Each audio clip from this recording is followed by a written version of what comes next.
There we go. Ladies and gentlemen, welcome to episode one of the Three Faces of Fantasy podcast. You're joined today by myself, Mojo, uh, over Jay the here. Truth. Jay the Truth. All right. Hey And yo, then and this is bringing in the Mel, basement. the Oracle, the Guru. The Yeah, Oracle. we'll see about that. Um, Ladies and gentlemen, this is for all you people to play fantasy sports. In particular, right now, we're looking at fantasy football. It is week one this week of the NFL season. So we got a lot of content. We got a lot to go take a look at. A lot that's going on right now, a lot of movement. A lot of you guys still have drafts to do. So we're going to today kind of go over the fantasy basics for some of you rookies that might be out there. And some things that even some of you vets might can take a hold of and apply it to yourself, so maybe you can actually get that chip this year. Um, Typically, we would have an intro right now, but this is our intro. You got the three of us. This is your three faces, and we're gonna kick it off.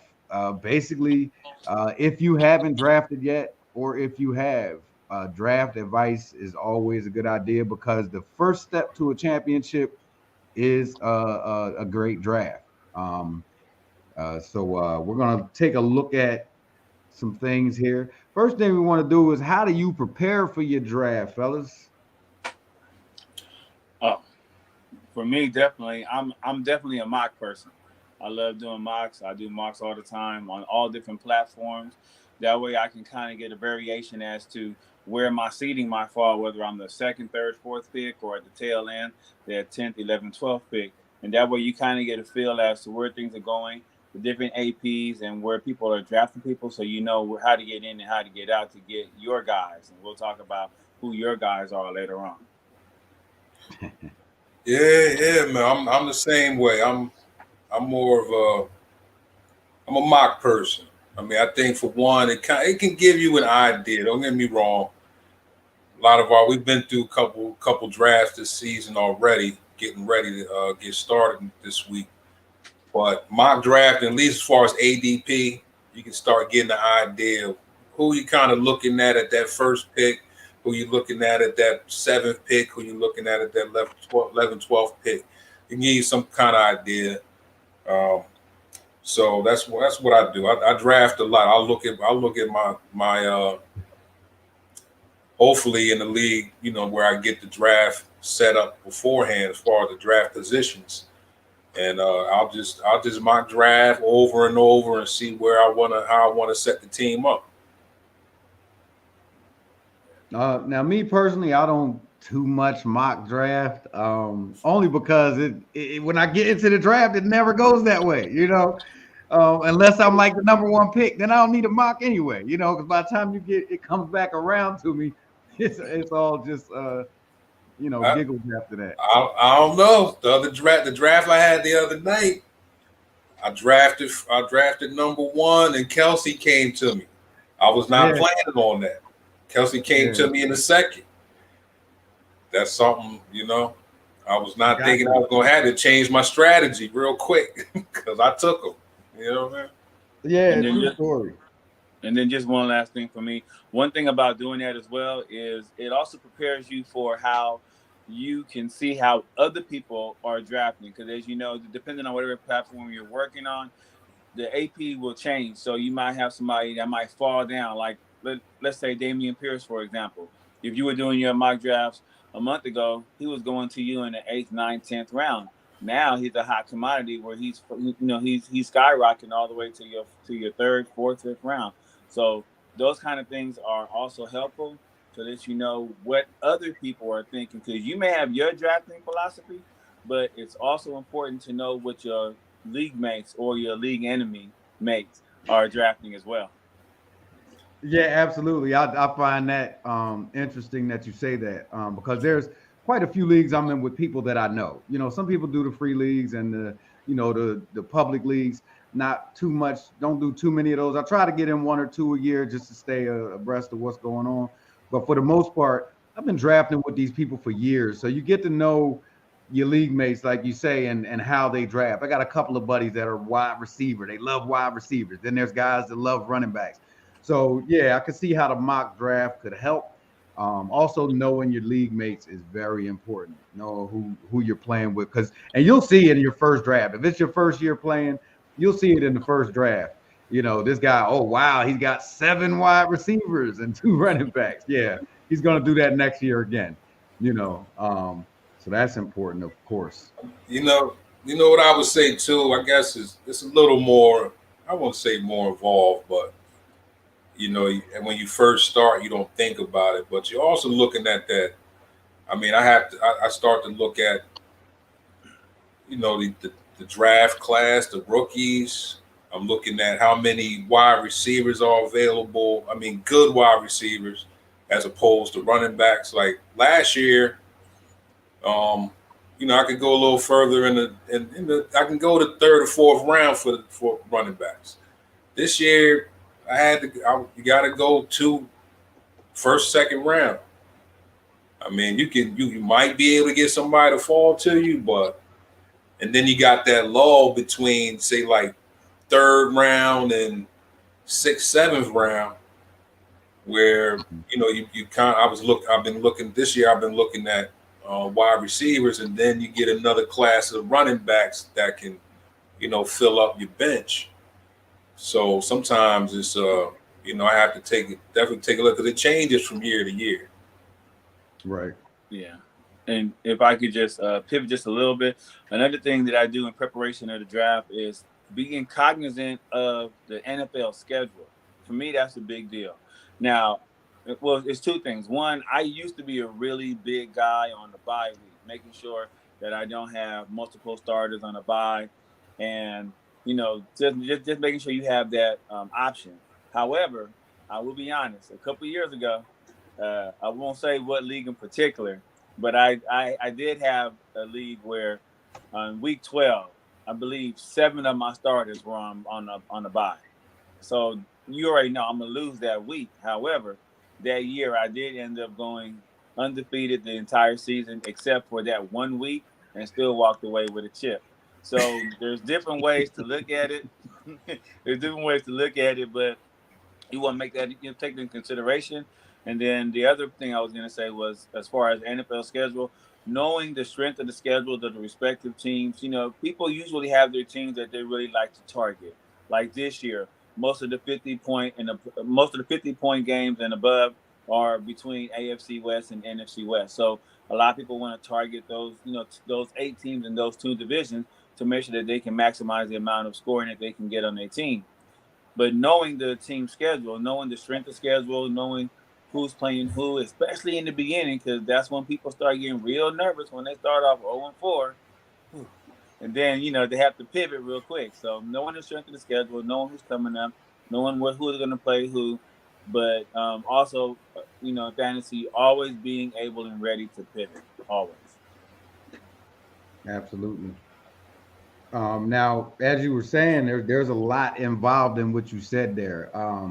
One of the things I look at a lot is I think a lot of people don't do is whenever you're joining a league, if it's a new league or a league you've been in, you want to check that those rules and that scoring. What's your position on that, Mo? That's the first thing I check, because it really dictates how I'm going to draft and who I'm going to draft. I mean, it's the difference of me going with an Eckler or Derrick Henry. Depending on points for catches and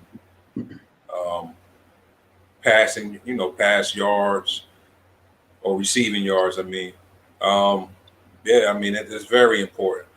I mean, some leagues, I have to draft a quarterback first, because they, we're talking about leagues that have bonuses and things like that. I mean, in your basic leagues, you're looking for touchdowns. It's not too. You look for people who they play well and they score touchdowns. But most of the leagues I play in are bonus leagues, where you get bonuses for certain long runs, long catches, PPR, where you're getting, points for every catch. So that makes a definite difference in how I draft. So that's the first thing I look at, because it's kind of almost like you've been mock drafting and you've been playing for years, but you get into that different score. Your mind is in one kind of set way of the people that you normally draft, and sometimes you have to change your whole process. What about you, Mel? You in that on the scoring and rules? Oh yeah, most definitely. He hit it out the park. You definitely have to get that situation under control. You got to know who you're going for, and he's correct. I was in the league last year where quarterbacks, the average score for quarterback every week would be about at least 70 points. I mean, some crazy scores. So in that league, yeah, you're going to draft a couple of those guys up front because you want to make sure you have the upper hand. So yeah, I agree with him 100%. Everything he said about that's the first thing you do when you get in there. The other things that I've learned that I had to do was to make sure that the playoffs were going to be set in a way where you are not playing a championship game in the last week of the season. If you see that in the setting, abort immediately. Abort. Run. Why, Mel? What you mean? I don't understand. Well, from personal experience, and like I said, everyone calls me the Oracle and the Guru of fantasy football. So, from personal experience, we're gonna change your name then. Yeah. But so I entered the league just last year. It was a free league, so I didn't really give it as much consideration, and I did not check the settings, and I did not do that. So I'm learning, teaching you from my personal experience. And around week 14, you start navigating and adjusting your team, ready for the playoff push. But, I was in second place, so I knew I was going to be in the playoff. And then I looked up and saw that the playoffs were starting. And I was like, wait a minute, what do you mean? And this basically, instead of going 15, 16, 17, the playoffs were, it wasn't starting. It was going 16, 17, 18. And that was horrible. And the reason why we asked the question, my quarterback was Joe Burrow. And as you know, or you may know, Joe Burrow didn't play the 18th week. And so therefore, that's what happens when you run the risk. I mean, you run the risk of losing your tier 1 players because obviously they're in the playoffs. So if you lose them during week 18, then you're stuck on the waiver, trying to be that waiver wire wizard, trying to find scraps. And usually there are none at that point. Yes, I've been in leagues like that. I think only once though, because it's something you definitely want to look out for early. It's not too many leagues that are like that, especially a standard league or a league that you're in. Get with your commissioner, and let them know that's not going to work for me. They resting players at the end of the season, so it definitely doesn't make sense for me for it to have the playoffs start that late. But that's a very important rule that you want to look at. The other thing for me in preparing for the draft with those rules is what is the lineup. I'm in a league that you can start 2 quarterbacks. I'm in another league that they start 3 wide receivers and 2 running backs. That definitely switches up my draft strategy. And again, like you were saying, the mocks, I just have trouble keeping up because it's so many different orientations that they can come up with for these leagues. I promise I'm in maybe 4 different setups. So when I'm preparing for drafts, I'm just preparing for all of them. I want these guys, so I got a list of 100 players that I'd like to get. I rarely get them, but I can at least try. I missed the draft last night. First, you got to be in the draft, right? You got to be in the draft. This is the most important part, y'all. Missed the draft last night. I had a draft at 7:30 p.m. and right around 8:30 p.m. I looked at my phone. I had multiple notifications. Jay was one of them. He was like, "Yo, don't forget about the draft." I text him, Mel. Yeah, I was on the grill. Availability is availability. Yeah, tell him again, okay? And dependability, right? Yeah, so I'm on the grill having a great time and completely lost track of time. I get into the draft an hour late. Luckily, this commissioner has that he has the draft set at a more enormous amount of time between picks, which also makes a huge difference. So it was a good 2.5 minutes between picks, which in my opinion, if you've played once you play fantasy and you get used to it, that's a bit long because that draft ended up being close to 3 hours long. Not interested in taking a draft that long. That's another rule I'm a little bit of a stickler about. I think those picks should be rolling in. If it's a first timer league where it's a lot of rookies, a lot of people that's their first time in fantasy, then I can understand.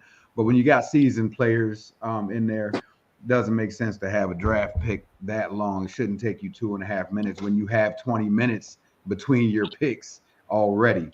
But yeah, so that's where I am with that. I got to know the setup because there's some there that where your flex position can be a quarterback, tight end, wide receiver, running back, and so it really opens up the availability of players a lot more. Well, who are you really going to pick?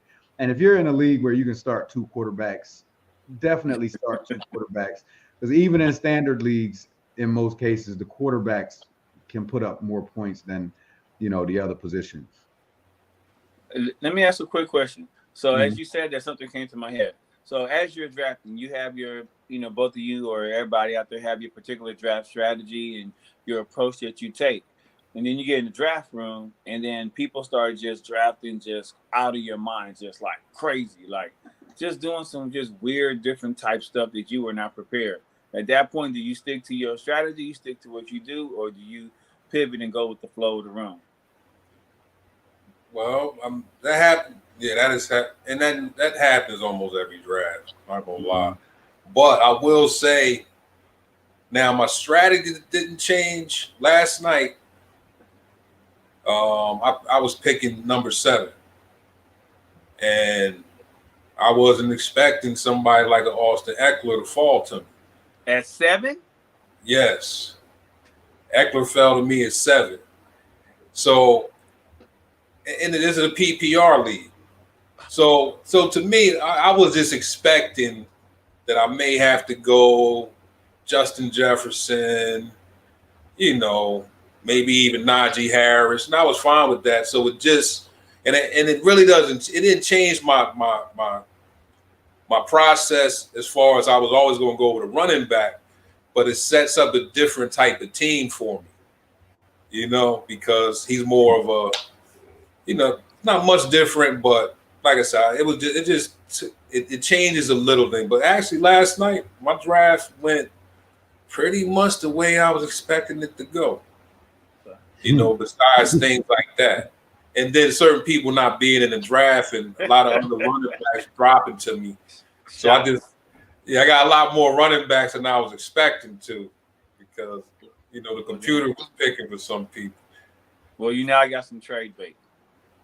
Yeah. Well, you can already guess. And yes, that was the draft that I was an hour late to.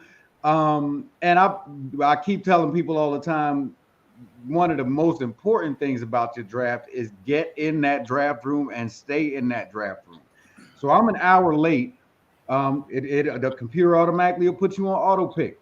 The computer, first of all, picked a quarterback for me in the second round. I have never picked a quarterback that early. I don't care who it is. And they picked me a defense in round 6. Yeah. So I missed out on some premier running backs probably. He recovered. Yeah, I recovered. When I finally got in there, I had to obviously, go for some running backs and a couple of tight ends that were sitting out there. But actually, they picked me 2 defenses in the first 10 rounds. I'll be dying to go over that roster with you later on off air. Yeah, so those are definite, point getters that I missed out on because the starting lineup I think in that league is 9. So you figure in the first 10 rounds you picked me 2 defenses and a quarterback. I would have gotten a quarterback if he probably wouldn't have been as good as the one I got. I ended up with Josh Allen, which I'm not upset about that. And like the first 2 picks, I wish I would have gotten in the draft after the first 2 picks. Well, I wish I'd have been in there for the first pick because I had the 4th pick, so I would have probably ended up with Derrick Henry or somebody or Eckler, who knows.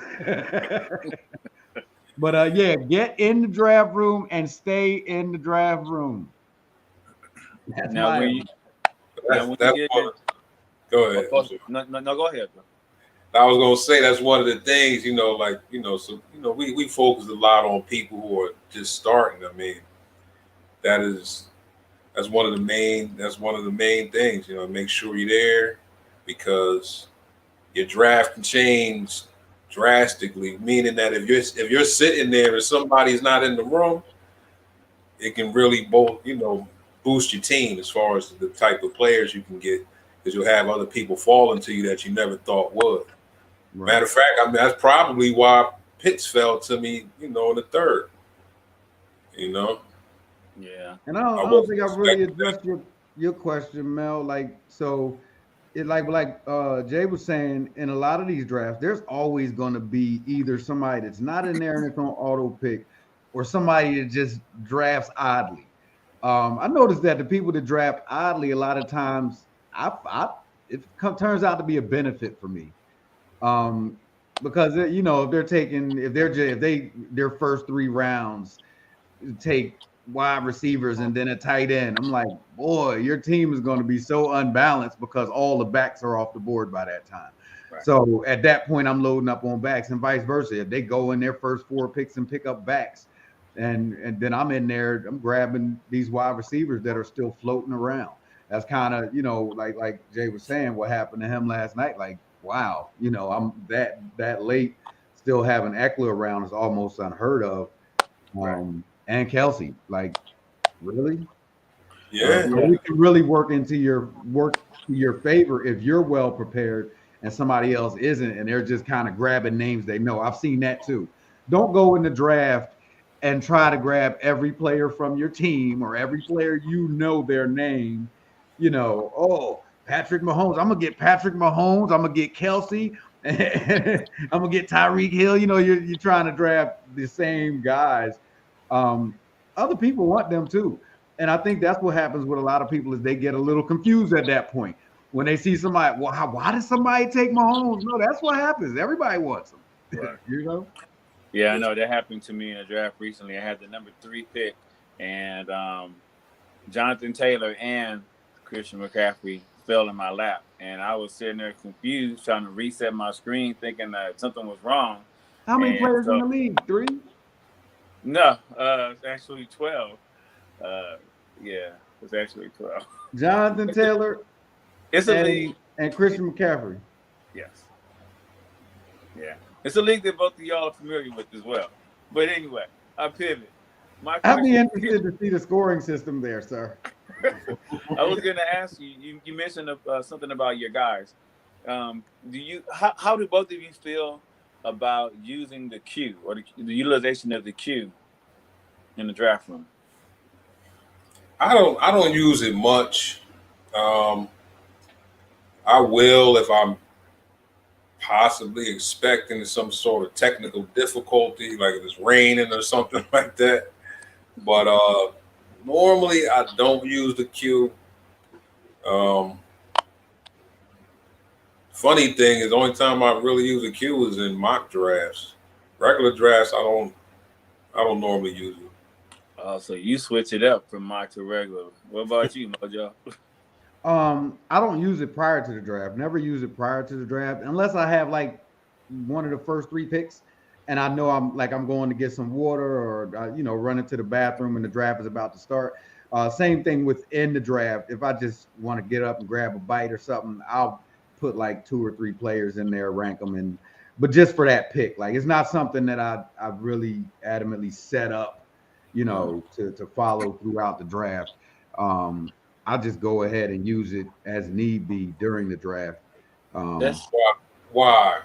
That's why. No, I'm talking to Mel. Oh, yeah. I'm real big with that. I'll be honest with you. I get in there. I try to get in there before the draft starts off. I put all of my guys in the queue, and when I go to pull cats, I don't pull them from the players pool. I pull them from my queue because I've already gone through them and I'm eliminated. Certain people who I know that other people like, who I would never draft, David Montgomery. I'll just go ahead and put those other guys in there. So that now when I'm ready to pick whether I'm going tight end, running back, quarterback, whoever, I just go straight to my queue. It saves me time because now I'm not looking through the next, 25 names. I'm only looking through the next maybe 15 names. And I just find that it saves a lot of time and it helps me to get to my guys who I really want. And like Jay said, also technical difficulties. That's why that happened to me once, and so I learned my lesson. So almost every draft that I'm in, I take that back. Every draft that I'm in, I throw cats up in the queue from starting at round 1 all the way until round 15, 18. So how many players do you have in your queue at the start of the draft, sir? Oh, a lot. Good answer. Wow. I've never had more than 3 people in my queue at any given time. Most draft rooms open up half an hour. And that's, and I go ahead and take advantage of that half an hour. I find out where I'm drafting and I put people in the queue. Again, technical difficulties. I don't want any excuses when it comes to why I ended up drafting somebody who I don't want in the first, second round. Gotcha. That's a huge queue. Yeah, honestly, I should be better at that because that has happened to me where something went out and I had to in the draft somebody I didn't want. Or even in the draft, sometimes there's some glitches. We had a draft one time with some glitches in the actual draft room where it switched up players or, it'll skip you. It all, sometimes that happens. Yeah. Perfect.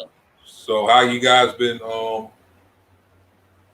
Well, I know, since we talking about new people, one of my main issues sometimes when it comes to definitely looking at how I look at who's actually running the league. Yeah. We get a lot of, sometimes you get some real funny commissioners. Oh yeah. That's a nice segue there, Maul. Jay. That's exactly what I wanted to get into. Basically, it comes down to league integrity. Are you playing with above board people? Is it a money league? Is it a free league? Are you playing with strangers? Are you playing with friends? And like you say, that commissioner is really in complete control of all of that. The scoring system, if it's a money league, collecting the dues, how they process trades and transactions. So it can really be questionable. What are some issues you may have come across over the years? Commissioners with the funny fingers start changing stuff, and you got. Another thing is when you go into your settings, make sure you get notifications whenever there's any activity or movement in that league. Do not turn those notifications off because you might want to know that the commissioner has changed the trade deadline, or they've changed certain ways scores are calculated. So those are the things as far as commissioners, just making sure that everything is legit, everything is fair. There's no last minute changes because, like you both said, that's how you determine how you're going to draft. You take into consideration the scoring pattern, and just keeping them honest, keeping them intact. And I have my own personal opinions about when drafts should be held, but I'll wait till later. About when they should be held? Yes. Well, since you asked, yes. I am 1,000% against having a draft before team cuts are made. And I'll tell you why. But obviously, final cuts are made after the preseason is over.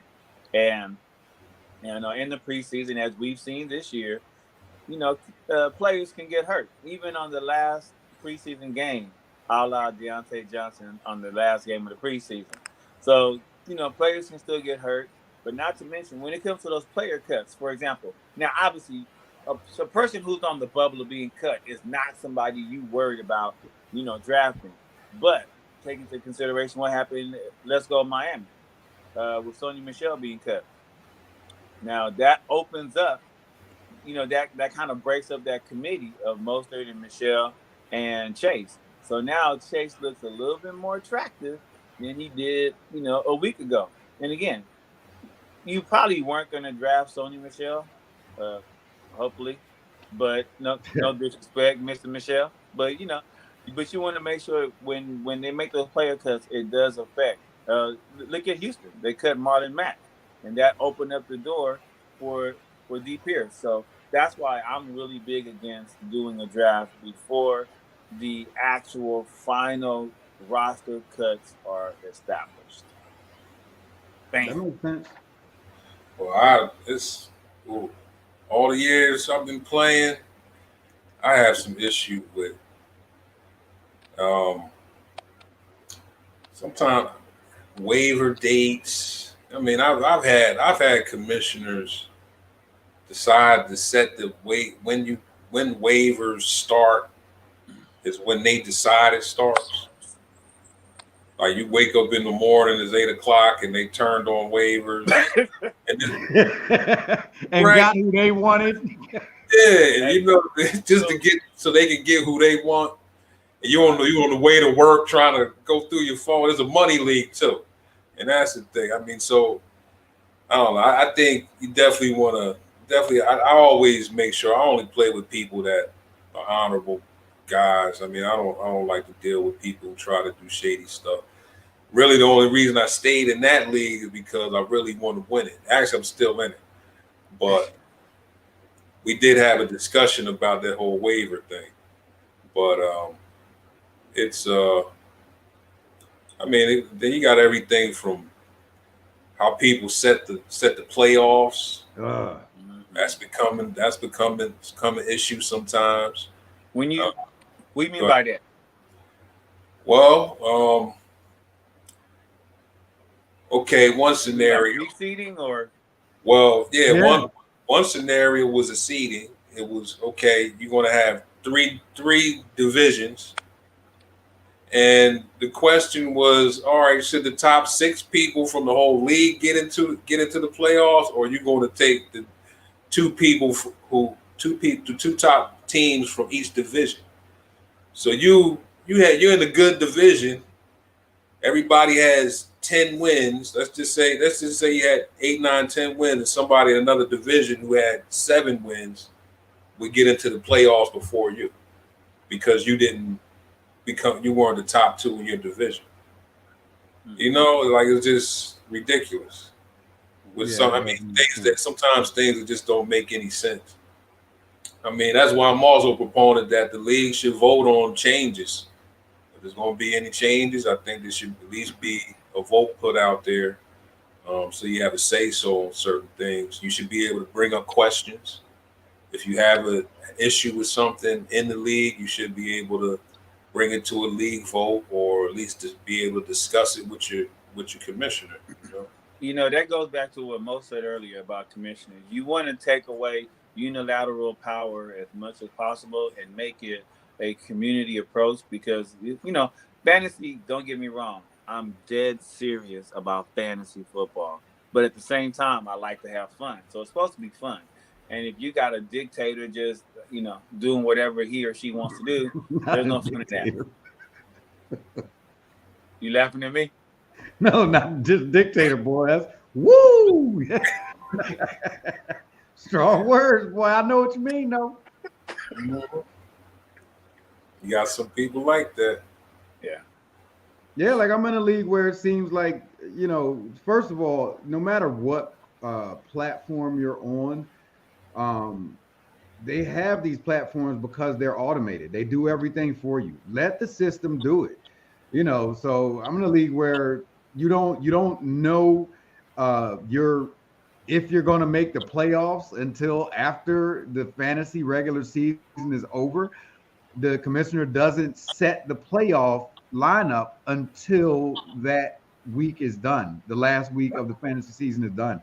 I don't like that. I can follow along all year, but I had a problem one year because I had the same number of wins as someone else, but I had more points for, but somehow they made the playoffs. I didn't understand because there's got to be a tiebreaker in that situation.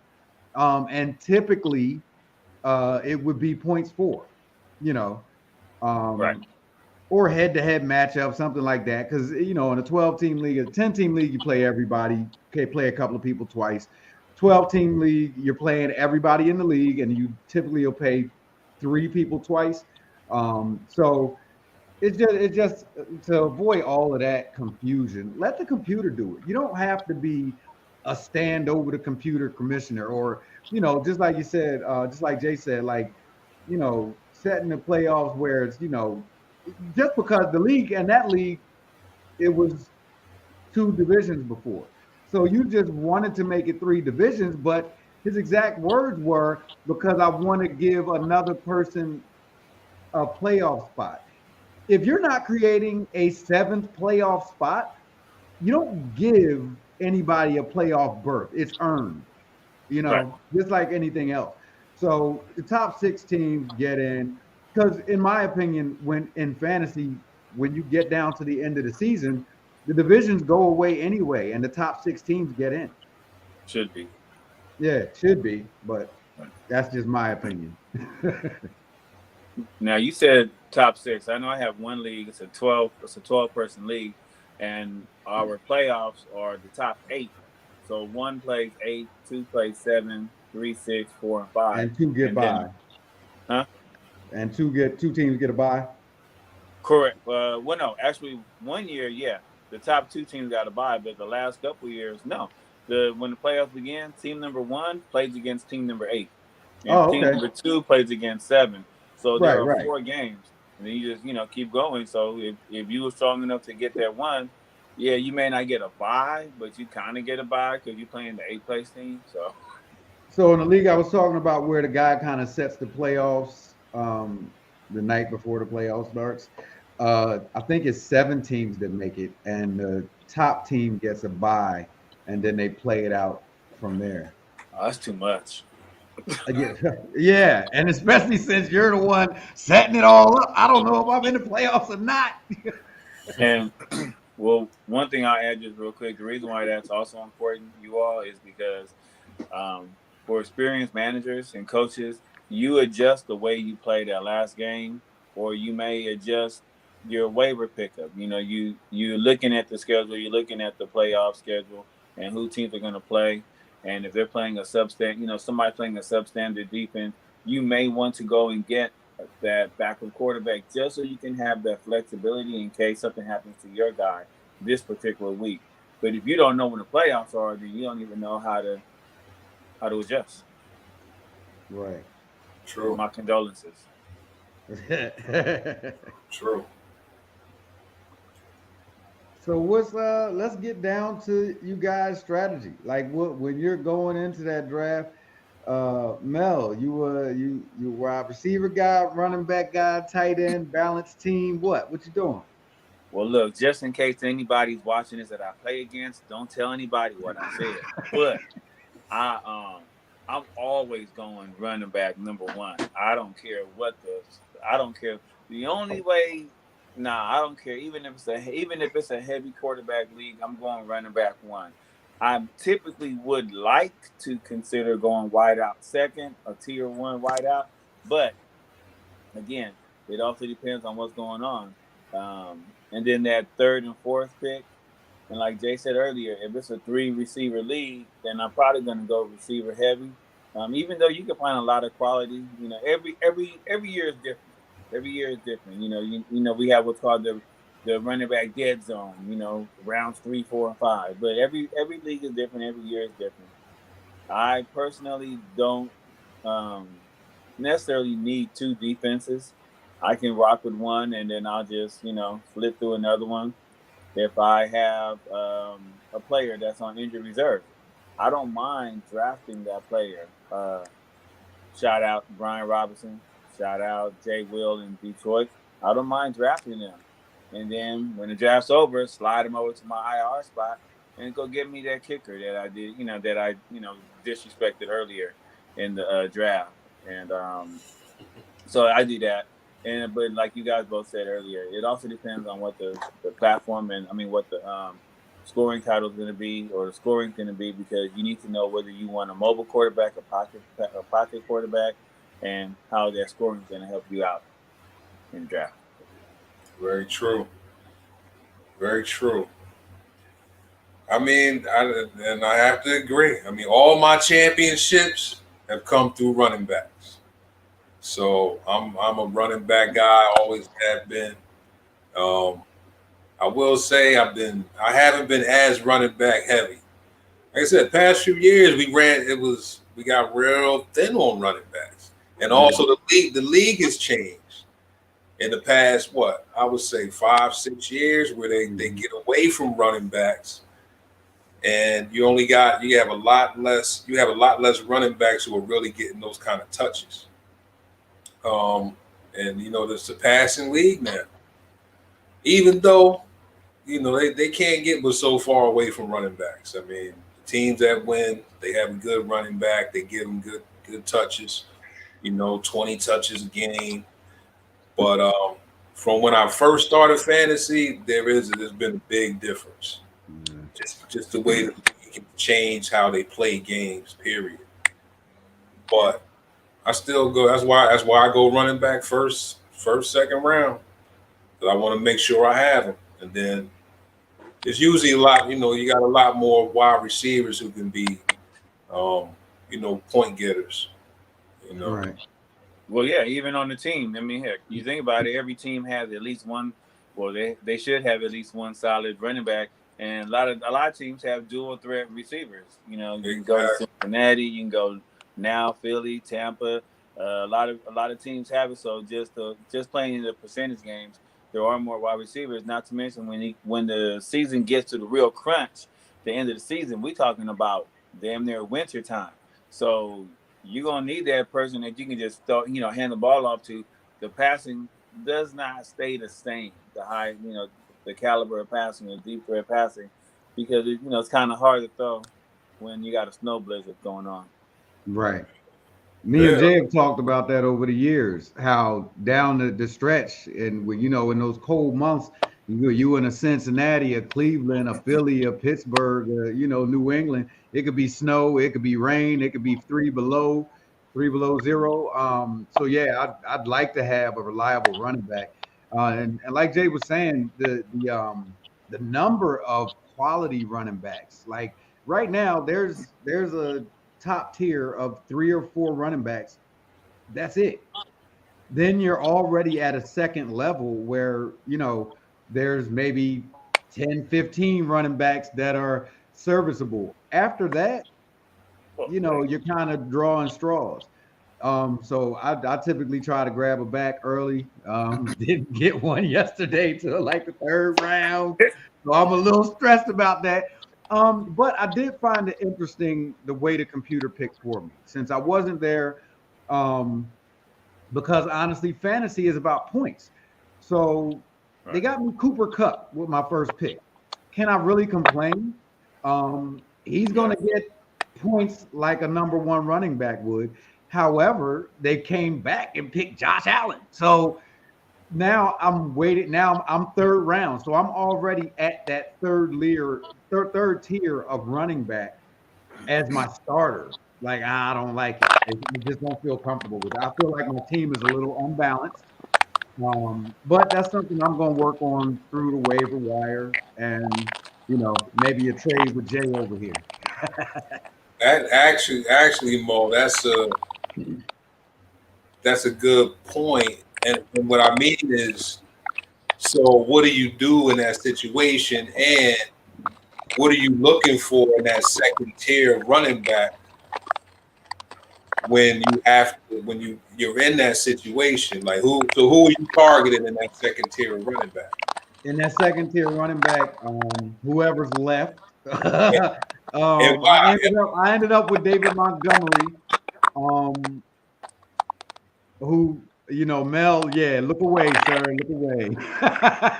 The thing with David Montgomery, though, if you look at the last 3 years, he's consistent.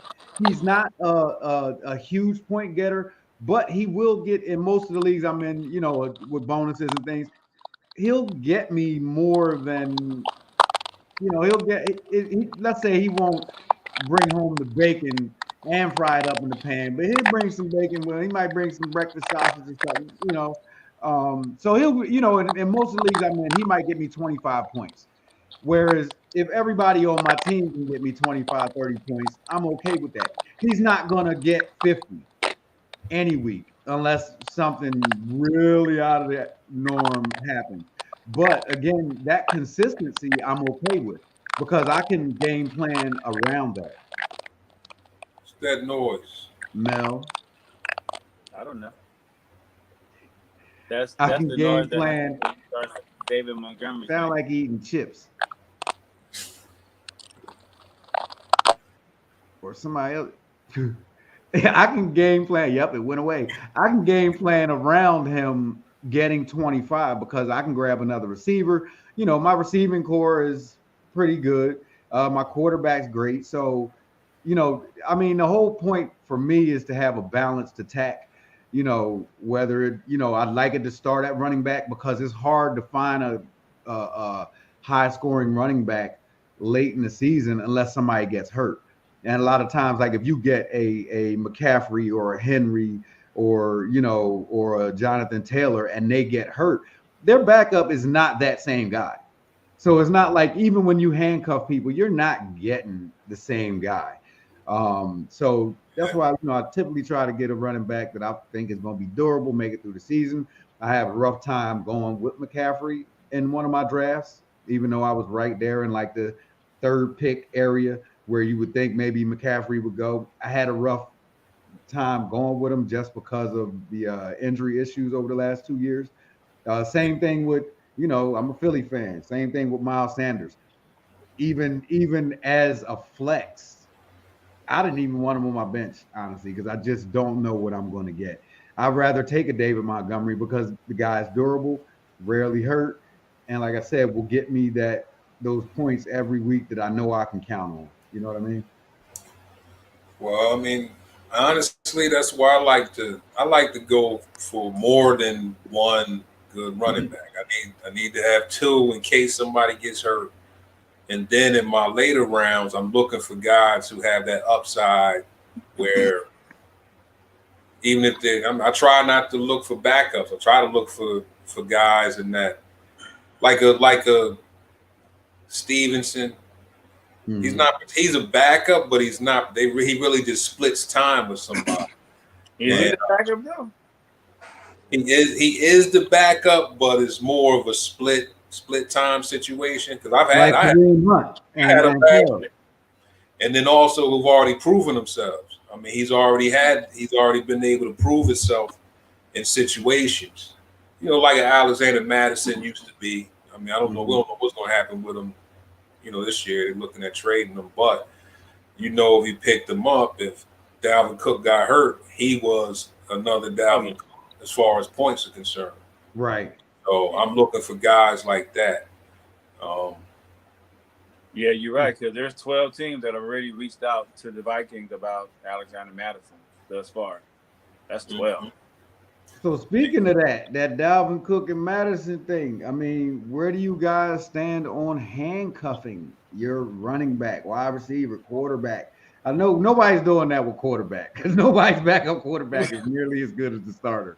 But like, actually, I disagree. Especially running back because they're so few and far between that are great.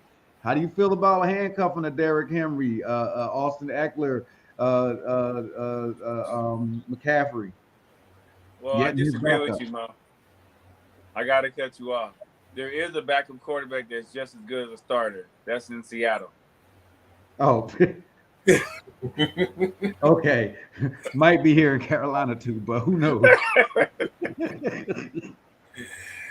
I don't particularly do it.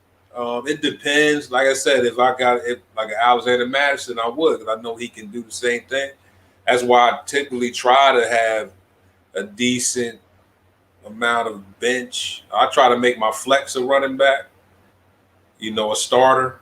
I'll go for like a TAC. David Montgomery. Yeah, a David Montgomery. You're gonna make my connection mess up again by saying his name. Edward Solaire or somebody. Somebody who is a starter, but they're just not a number 1A. They're like a 1B. So I try. I'm usually heavy on that, but I also can get stuck out there because my wide receivers in those more basic scoring PPR leagues, I usually don't have a top wide receiver. So I'm looking for those wide receivers, those rookies. I'm looking for those guys who have a lot of upside, who may become like a Mooney. I'm looking, he's not a rookie, but I'm looking at those second-year guys who can really break out and hope that they become that number 1 guy. Because I'm usually starting off with one number 1 wide receiver, and then I have to kind of patch it up during the draft. Now, when you talk about handcuffs, I have 2 different approaches. One is no, I'm not going to ever draft a handcuff to my team.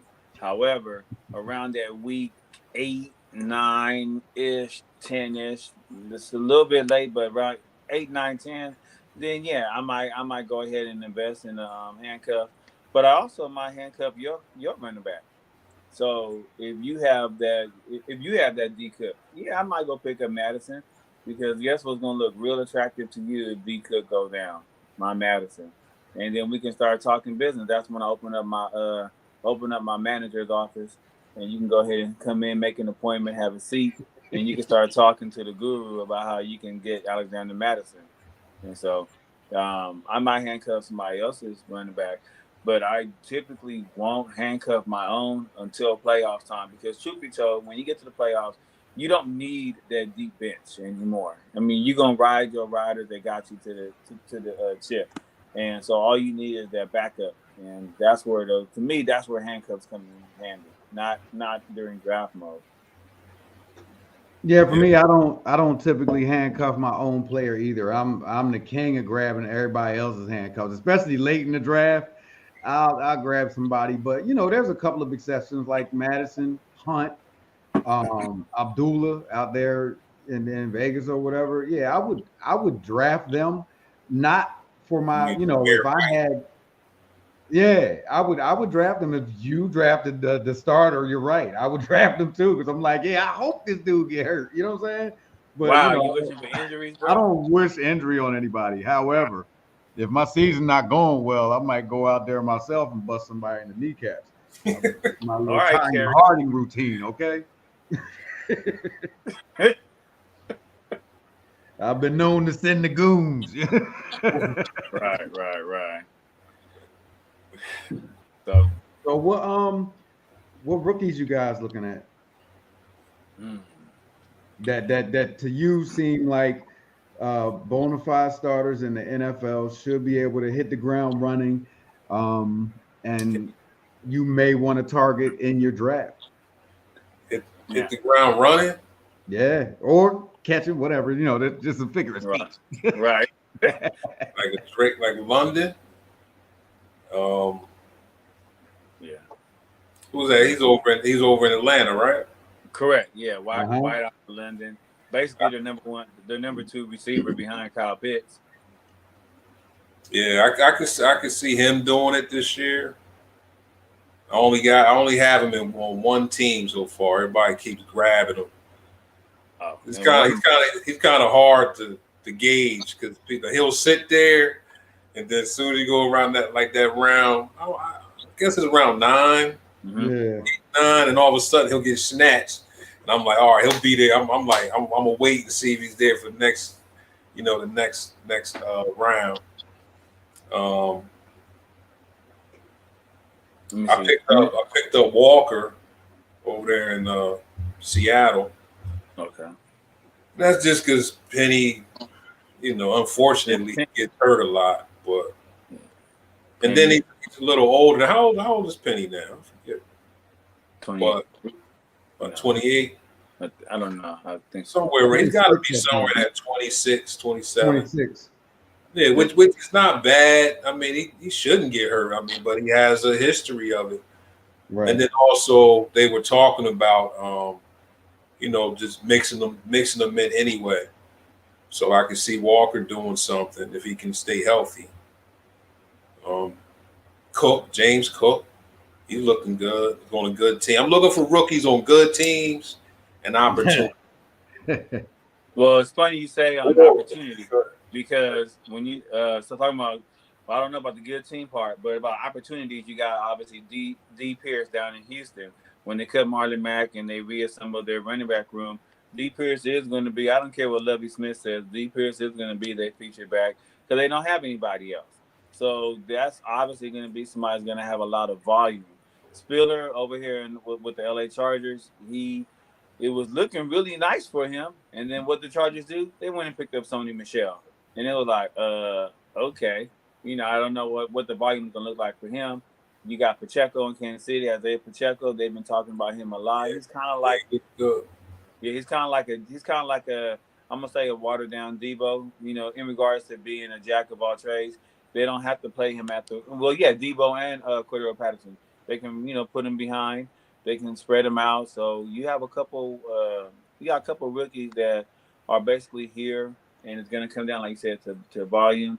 And volume and how good the team is. But sometimes if the team is not that good, then you take into consideration they're gonna get blown out. So when they get blown out, what do? You pull your studs out. You pull your studs out, then what do? You put in your rookie who's gonna get in the game. And we, as fantasy managers, we don't care who wins the game. We care less who wins the game as far as strictly fantasy. We just care about our player getting touches and getting points. And so if somebody's getting blown out, they put their rookie in, there you go. So you just have to pay attention to, again, the strength of the schedule and who's playing who. And you got to watch that waiver wire all year. You got to watch those players. See, because there's always, and I know Jay is, he's pretty efficient at it. I've seen him do it. He'll snatch a rookie off the wire in like week 3 or 4, and the guy at the end of the season ends up being the guy. So you gotta pay attention to that waiver wire. I accidentally, the computer gave me what's his name, Breece Hall last night. Now he's on a team that sucks as of now, but they have an improved offensive line, so hopefully he gets a chance to shine. But he's the number one. So at the very least, I have him in my flex right now. Hopefully he can bump up, maybe bump David Montgomery down to the flex, because I really don't feel comfortable with David Montgomery as my RB1. Yeah, can you hear me, Mel? I just got a ringing sensation in my ear. I'm sorry. I'll be okay. Go ahead. I'm good. Yeah, so I'd like to see Breece Hall maybe be my 2 and move somebody else down to the flex. I would feel more comfortable if he comes out and has a great season. But yeah, you just got to pay attention to as the season comes along and plays out. Rookies, there's, like you said, a lot of times the rookies, you might not even see them till mid-season, and either somebody gets hurt or is just not working out with what they're doing. But teams will go to a rookie and say, give him a chance. If you're 0-5, why not? 0-6. Yeah, give him some run. See if he can generate some energy, some offense. So that'd be interesting. He tips again. So in your drafts, last question, fellas. When are you picking a defense or a kicker? I'm one of those last round. I mean, there was a time where I would, go a little early. I probably should go a little. I can go anywhere.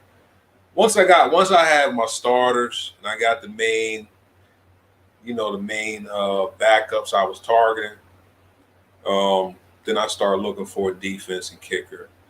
So I guess, and this kind of alludes to what I was saying earlier. I mean, depending on the year. I mean, this year was there's so many wide receivers in that back half of the draft that I think rookies, you need, or even second year guys like Nico Collins, Your slot you got receivers. Treylon Burks. Yeah. I mean, you got people, and with me not being a running back heavy guy early, like I'm just eating at the end of the draft with all these wide receivers that have all this upside. So this year I've been going almost last round because there's just too much value there for me to pick a defense and a kicker. Because I'm going to I can stream the defense to see who's going to pan out. Because to me, there's not but maybe 2 or 3 defenses that you can really count on. To me, yeah. All right. Well, as far as the receivers, rookie receivers, they usually wait until the second half of the season before they start breaking out. You got your Amon-Ra St. Brown, that's for one example. So it is good to try to pinpoint, like Jay was saying, like Mo was saying, you want to go ahead and try to grab that person who you think might be able to, do it. We thought that was Bateman. We started doing a little bit last year. We thought we saw that with Tony, but then he was injured too much. Waddle definitely, did it. Of course, he did it. Jason Jefferson, that's an understatement. So, yeah, there's a lot of them out there. When you grabbing a defense or a kicker, Mel, what round? Kicker? What is that? What is it? Yeah, they on the team. They on most fantasy. No, they're teams, not man. on the team. Stop saying that. Don't tell these. Hey, I won games by the kicker, man. Yeah, no, you're right. No, I'm just playing. Well, I'll go defense first. Defensive player, defense team. I will try to grab one around round 9 or so. And the reason being is because the way I look at defenses is that you're going to play them, right? And a lot of times the defense is one of the people that give you most of your scoring. So if you can get the defense, then you're set. You don't have to worry about it. Now, if you miss out, I know Jay said a couple, but I have about 6 defenses that I would, almost 7, that I would let it throw up there. And if I miss out on one of those, then I'll just wait till the last round. Kicker, absolutely the last pick. And like I said earlier with the IR spots, I'm not drafting the kicker. I'm not gonna waste, or I won't say waste, but I'm not gonna use one of my picks on one person, 1 foot. No, sorry, Mr. Tucker and everybody else. I'm not doing it unless I go auto draft. Then I guess I got a kicker. I feel similarly. Like I'm feeling like it's probably a good 5 to 6, maybe even 7. Like I'll say the top 5 defenses in the league. If I was gonna grab one of them, it would probably be after round 10 for sure. Because I'm going to shore up my wide receivers, running backs, a tight end, a quarterback, all of that before I even consider getting a defense in most cases. But if I get to that point and those top 5 are gone, then the rest of them are all the same to me. I can like Jay was saying, I'll stream a defense. I'll pick up a different defense off the wire every week, depending on matchups. That's worked for me in the past. I've actually won a chip like that, so it's no big deal. But yeah, if I can get one, if nobody's picking the defense and it's like round 12, round 11, round 12, and only like 2 of the elite defenses are off the board, I might take one. Apparently, I picked up 2 elite defenses last night. Yeah, because I got them both before round 10. Are you kidding me? Yeah. So I got Buffalo and Cleveland are my defenses. And they must be elite because I picked them up before all these wide receivers and running backs that were still on the board. But yeah. If you want to feel better about yourself, I had an auto draft yesterday where I ended up with Buffalo, Tampa Bay, and the Rams defense. All 3. If you want to feel better about yourself, well, obviously, that's like drafting 2 kickers. Like, why? What are you doing? I drafted Buffalo, and then I lost connection, and something happened weird, and And I had the 12th pick, so it went back to back. And the Well, computer you needed picked one of them because Buffalo's playing the Rams week one. So I don't care how elite their defense is, they're not going to shut the Rams out. They're not going to shut Cooper Kupp down. Like, come on, man. Right. Well, that goes back to Jay. I'll stream. I would stream that. Yeah. But yeah. So yeah, I'll be trading one of those. I got Cleveland in there. They playing Carolina. I'm not going to talk bad about the team I'm about to represent soon, but I'll run Cleveland this week. I'll do it for you as a Bucs fan. I have no problem talking bad about. Well, at least you got your GT back, to the practice squad today. So yeah, so that does help. Yeah, I will stream the defense quick. Yeah, I got no problem with even these. Like if it come down week 4 or 5 and one of these defenses has not been performing, I'll drop you and pick up some. I'll do that anyway. I'll drop a defense and pick up a player. But and the thing is, I guess with me with defenses, I mean it can be a weekly thing. So to me, until I see a defense that's keeping a steady stream of points and week in and week out, regardless of the opponent. Exactly. Yeah. And that can change from year to year very easily. Now, for me, that particular league, I know like sacks are like 3 or 5 points. It's something big. So the defense does have an opportunity to score for your team. Don't get me wrong. They can win a week for you, but like there's very few defenses that are going to just shut everybody out every week. It just doesn't happen. That's not the way football is designed, Now, last year I had Tampa and New England's defense in almost every league. And New England, I just picked them up and I rode that all the way into the championship. And so you can find you a diamond in the rough and just hold on to it if it works out. Right. Yeah. And that's what I look for. It's not like a few years ago where every year the Steelers, for me, Steelers. I was picking up Baltimore like that a few years ago. Baltimore, boy. Yeah. So that changes every few years. So until I see that change and somebody really focusing on defense again, and then with, like I said, also the change in how the teams play. I mean, this passing league, it's just a lot more yards being made in the NFL now compared to 10 years ago. Right. So 350, 400 yards is becoming, a norm almost. Regular norm. So now, unless you playing against last year, y'all remember that game with New England? I think the entire game they had 3 passes? And I think one of them was an accident. See, those are the anomalies. And look, and that goes back to what you said, Jay. That's why you need a back. Exactly. Don't forget, guys, when you're in there drafting, defense isn't just a defense; it's special teams too. So if you got an awesome kick returner or a corner that specializes in pick sixes, it's not a bad idea, Yeah. Definitely. Any final thoughts on preparation for the draft, fellas? What are we telling these people? What are we telling them?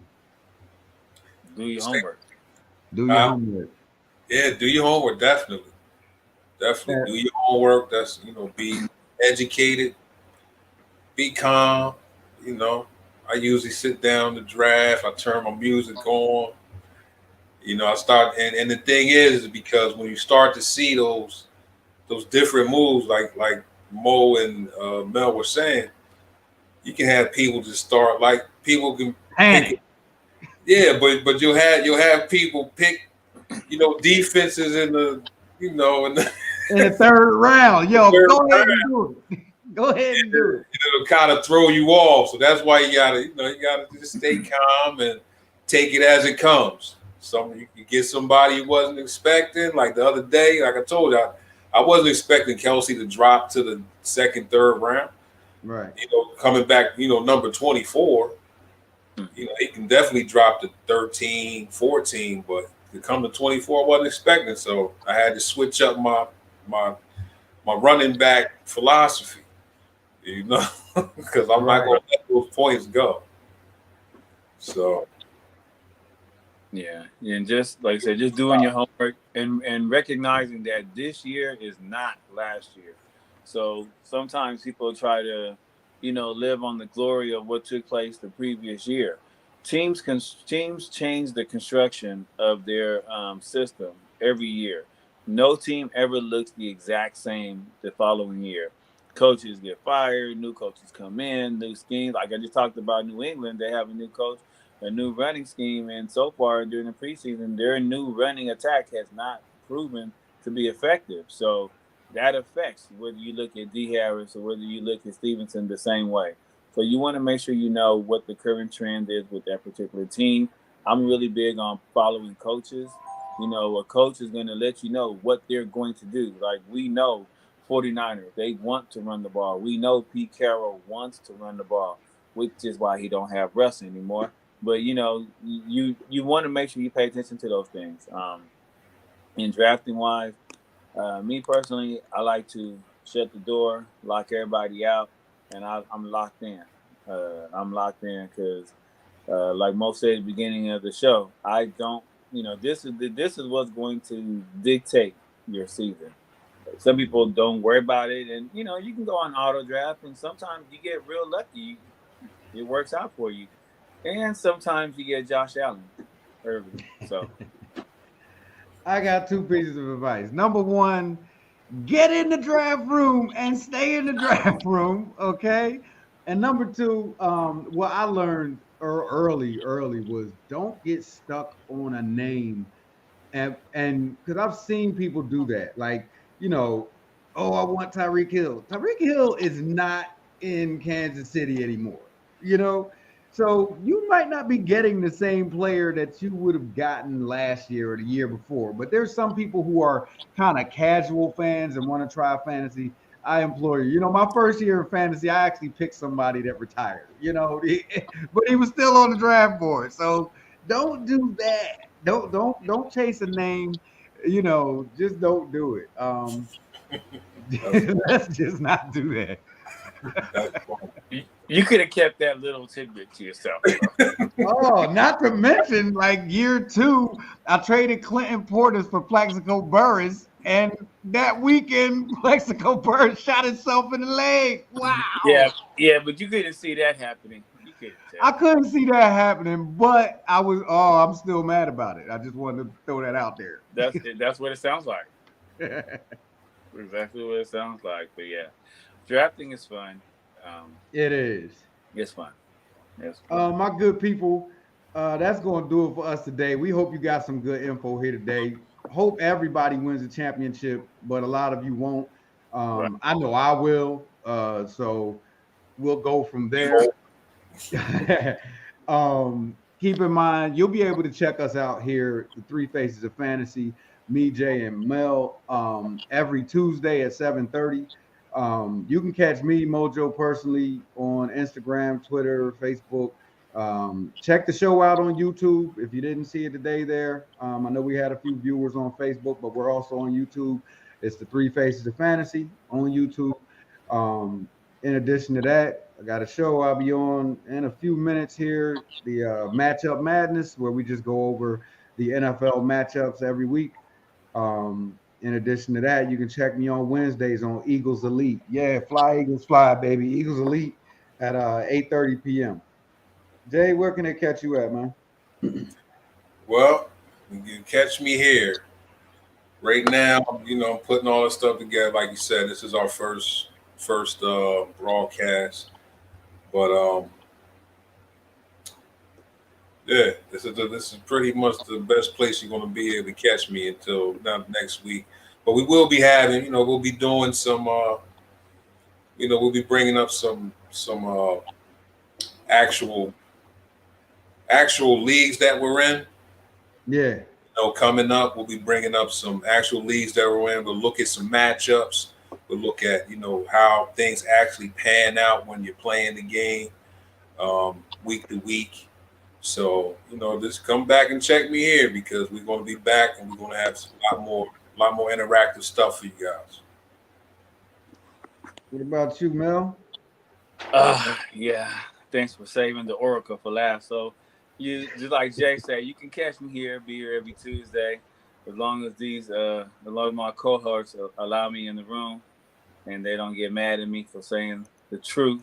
Bringing you that fantasy reality. And so I knew it was coming. I knew it was coming.